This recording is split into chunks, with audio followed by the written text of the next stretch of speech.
Om Cali, sini Kak. Ini Kak, Cali.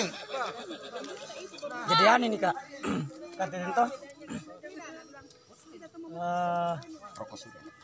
ini kan saya dengar banyak sekali mitos terkait hantu noni. Nah itu yang banyak dipertanyakan teman-teman pecinta alam, bahwa ceritanya sebetulnya bagaimana. Sementara kita cari di internet juga, ternyata banyak sekali versinya.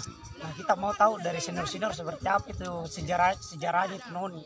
Kalau noni berwujud setan, Ini pernah pacaran sama dia. kalau noni berwujud setan itu, saya yang paling bangga itu menjadi pendaki, karena sampai Saneki itu dibilang setan noni. Bagaimana? Sebenarnya begini, kalau yang pernah kita cari itu, sebenarnya kita itu semacam apa? Cerita hikayat yang diangkat ke permukaan masyarakat, tapi ini untuk menjaga sebenarnya kelestarian hutan. Maksud saya begini, dimunculkan ini cerita supaya ini perambah-perambah hutan ada rasa ketakutan pada saat dia mau memasuki yang lebih dalam. Makanya dimunculkanlah itu semacam ya cerita noni. Bukan cuman di bukan cuman bawah karangnya, bukan cuman gunung bawah karang. Hampir di setiap gunung yang dimana hutannya yang masih dulu masih subur itu pasti dimunculkan cerita-cerita rakyat begitu.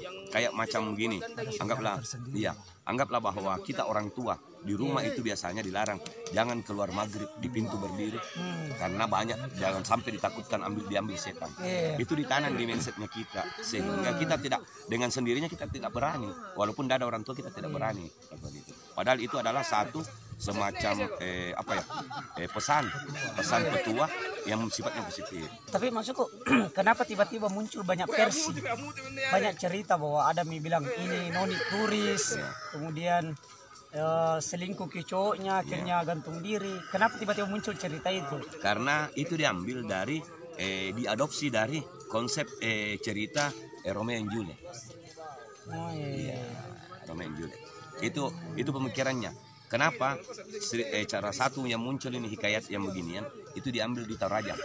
Ada tengkorak di situ dua yang dikatakan tengkorak Romeo and Juliet. Itu versinya begitu semua.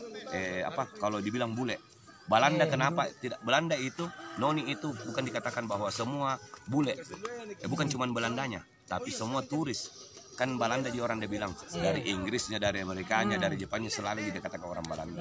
Iya. Dan noni itu adalah nama yang paling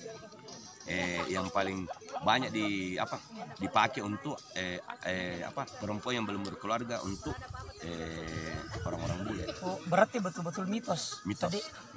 Saya kini mitos itu ya. Kalau saya pribadi saya mitos karena itu pernah saya temukan, saya pernah mencari referensi ceritanya itu di berbagai sumber, termasuk sumber dari kerajaan-kerajaan yang ada di Nusantara.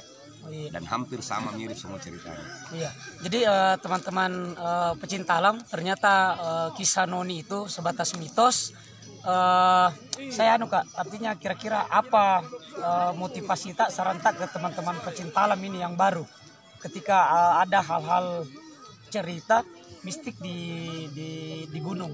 Ya, kalau untuk mengurangi sebenarnya, untuk menghilangkan rasa ketakutan di gunung sebenarnya satu yang sebenarnya kita harus hilangkan pada saat semua itu pengaruh sugesti, pemikiran yang selama ini ada satu trauma di lingkungan sehingga itu yang terbawa. Jadi sebenarnya pada saat kita melihat sesuatu yang mirip itu kan sebenarnya pemikiran yang terganggu sebenarnya. Mindset yang tertanam itu selama ini kita jalani. Jadi setiap biar pohon yang goyang dikira setan apa semua. Kalau tertanam ya ke sana. Iya. Dan saya alhamdulillah, saya selama naik gunung sampai ke Indonesia, saya tidak pernah menemukan yang namanya setan. Karena kalau setan itu tidak pernah berwujud. Tidak pernah berwujud sampai sekarang pun saya berani bertanggungjawabkan. Mereka juga punya kode etik lah. Tidak boleh masuk ke dunianya manusia. Tidak pernah itu. Makhluk-makhluk gaib tidak bakalan pernah menampakkan dirinya. Iya. Kecuali dia itu masuk di kayak binatang apa semua, dia tidak boleh menampakkan dirinya. Iya. Itu impossible sekali kalau ini. Kalau dua aja kemungkinan, kalau dia menampakkan, kalau bukan manusianya yang ditakuti meninggal, itu setannya yang akan kesakitan. Iya. Betul. Terakhir Kak, kira-kira apa motivasi ke teman-teman pendaki sekarang? Karena saya melihat pendaki-pendaki sekarang itu kan tidak melalui pendidikan, sehingga mulai dari etikanya, mulai dari banyak hal lah yang buat kita geleng-geleng kepala untuk teman-teman pendaki sekarang. Nah, kira-kira motivasi kita untuk mereka kira-kira apa? Kalau motivasi saya, kalau bisa diwajibkan yang namanya pendidikan, karena pada saat pendidikan itu dibangun etika moral. Karena kapan tidak ada pendidikan, pasti hilangnya moral, hilangnya etika, pasti hilang. 100% itu tidak ada etika, tidak ada moral pada saat tidak melalui pendidikan. Karena pendidikan dasar pencinta alam itu bukan hal yang negatif, hal yang positif yang kita harus lalui. Karena di situ kita ditimba, ditempa untuk melalui dengan etika moral, sehingga kita mampu menghargai baik cuman makhluk hidup, hutan lindung, apalagi teman-teman saudara-saudaranya. Iya. Berarti artinya tidak wajib tapi mendekati ke wajib, Kadi harus melalui pendidikan. Harus melalui pendidikan. Yang itu bukan mendekati wajib, harus wajib. Kalau saya wajib, iya. Betul. Karena tidak bakalan pernah orang sempurna kalau tidak melalui dasar. Itu betul. Kenapa dikatakan pendidikan dasar? Berarti tidak, wajib memang pendidikan Kadi. Iya. Betul. Tidak bakalan pernah melalui level kalau tidak ada dasar. Sama sih kalau bikin organisasi kan. Iya. Kalau orang tanpa organisasi masuk ke organisasi mau langsung tanpa ada kayak peraturan. Iya. Jadi intinya itu sebetulnya Kak, masalah mistik itu Noni, karena banyak sekali yang pertanyakan. Di karisma juga itu sempat difilmkan itu. Nah, termasuk karisma juga. Ada kan di kemana namanya Agung itu untuk memang untuk film. Cuma di apa? Kalau ada yang mengatakan bahwa setan Noni itu nyata, tidak, mari kita ketemuan. Saya berani ketemuan dan memperlihatkan data-data pencarian saya selama ini. Iya. Karena dulu banyak media kayak itu sebenarnya bikin takut semua yang begitu. Makanya saya kalau mau naik begitu, kalau ada yang begitu, kenapa kita mau cari penyakit? Kenapa kita mau naik ke situ? Tergantung lagi personnya itu orang. Kalau memang kajian begini kok bisa jadi. Namanya hutan. Jadi prinsip dasar kalau mau naik gunung dengan yang sebenarnya prinsip dasar untuk mau naik gunung dengan selamat, otomatis harus kita juga mempermantap standarisasi pendakian serta bekal. Iya. Pertama itu jangan lupa berdoa. Itu kan suatu bekal juga.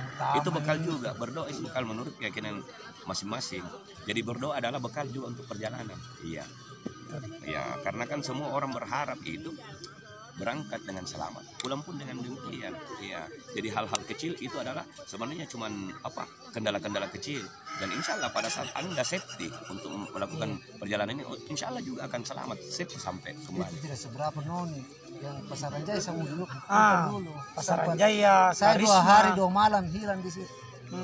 Saya buktikan betul itu ada tuh suara-suara orang. Iya, kayak ada pasar makhluk halus. Pasar kematian itu semua tidak ada, tapi sempat kada kasih bingung memang. Itu adalah semua hal rekayasa yang mindset, termasuk sugesti. Termasuk Tata yang bilang itu. Tata ada minta tapi di sana itu dia pernah 7 hari mutar, saya buktikan.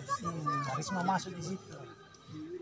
Tapi itu pada saat itu memang kita lupa kayak apa perisalan. Masuk di situ. Bayangkan ini teman yang tahu tempat air minum itu dan pakai tanda. Kenapa kita lihat semua pohon itu rapat, ada tanda semua bekas potong. Jadi saya 2 hari 2 malam hilang.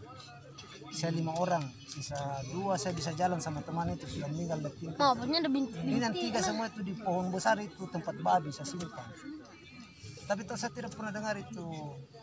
Cuma memang itu Pasaran Jaya heran karena kayak rumput-rumput begini di tengah itu dia bunda. Iya, dipoto ada yang tumbuh. Iya. Tapi tulang belulang banyak. Yang bikin hilang saya mungkin itu karena ada sambil itu tandu anoa. Iya. Di situ karena saya lihat kenapa ada sini tai kerbau. Ternyata seniorku bilang bukan itu. Tai anoa. Karena kan wajar anoa itu ada karena memang salah satu satwa endemik Sulawesi. Iya, betul itu anonya tuh khasnya tuh. Iya. Saya 96 kalau tidak salah masih ingat itu mungkin dari bekas ketua FL kemarin Ciwang itu Maksipi, saya pernah nginap karena kondisi cuaca yang ekstrim, akhirnya kita beranikan diri untuk nginap depannya Pasaran Jaya. dan alhamdulillah tidak pernah Tidak ada apa-apa. tidak ada apa-apa. Iya, tidak ada apa-apa sama sekali. Dan kita kembalikan lanjutkan perjalanan untuk melintas naik ke Lompo Batang sampai Bawakarai. Alhamdulillah sampai sekarang saya masih takutnya melalui. memang kabut sih saya itu harian sempat mutar lagi. Intinya ndak takabur Om Di. Ah, Itu intinya. Ndak takabur. Dan kedua kita harus tahu jalur juga. Iya.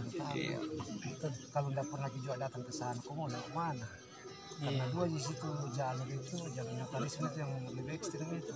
Jadi berapa persen orang biasanya kalau kita berbicara Sulawesi, sebagian besar itu meninggal di gunung pertama karena dia kehilangan jalur. Akhirnya untuk kembali ke jalur sebelumnya itu melakukan berapa hari sehingga bekal itu sudah habis. Akhirnya sudah Itu cocok sekali. Hipo dan sebagainya. Iya. Iya. Apa kan ya? Yang ketinggian itu penyakit apa lagi? Ya, hipotermia. Apa? Jadi hampir semua yang sebagian besar itu meninggal karena dia hilang di jalur, terus habis perbekalan. Tidak tahu mau menyelamatkan diri. Kan biasa orang kan kita harus bakar itu apa-apa. Ya, survive dan Iya harus. Ya. Makanya Walaupun organisasi kita diajar survive, begitu. Kalau keadaan memang. iya. Karena kalau di Sulawesi yang pernah hilang paling besar itu terlama yang ada di Gunung Kambuna. Dia bisa bertahan hidup karena dia kembali lagi ke pendidikan dasar. Karena dia pernah menjalani pendidikan, akhirnya dia mampu untuk melakukan survei 1 bulan hidup loh, masih hidup. Dia akan makan cacing, kodok apa semua. Siap, gitu ya. Tapi teman-temannya yang 2 ini meninggal karena didapat tulang belulang 3 bulan kemudian. Itu terjadi di Gunung Kambuna dan teman-teman termasuk FPL yang ikut terlibat untuk pencarian. Ya, jadi seperti itu teman-teman, sahabat The Hills. Artinya intinya kita tidak takabur juga. Kemudian manajemen pendakian itu harus kita pikirkan baik-baik. Itu yang dipermantap. Itu yang kita permantap. Jadi itu tadi wajib melakukan pelatihan sebelum terjun ke dunia pecinta alam. Sekali lagi bahwa hantu noni itu sebatas mitos. Itu datanya ada. Ya, jadi mungkin itu teman-teman sekalian, tetap ketika mendaki tetap safety dan salam lestari. Assalamualaikum warahmatullahi wabarakatuh. Thank you Kak.